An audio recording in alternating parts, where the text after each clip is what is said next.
I'm 24, and since my dad passed 3 years ago, I've been the glue.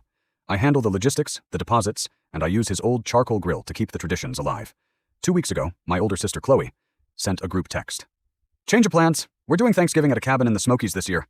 500 miles out, but it's gorgeous. Everyone voted. You're the only one who said no, so we're going anyway. I was floored. I'd already paid a $1,000 deposit on our usual spot in town.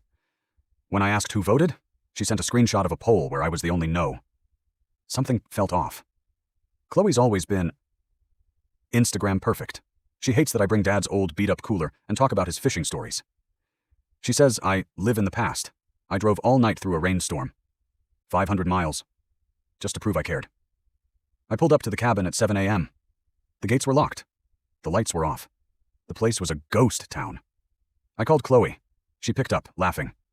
Oh my God, you actually went? Look, my new boyfriend's family is super high-end. I didn't want you showing up with Dad's tacky traditions and ruining the vibe.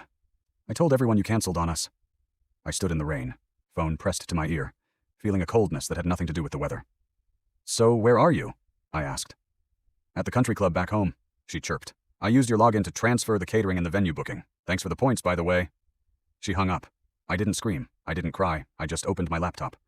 See?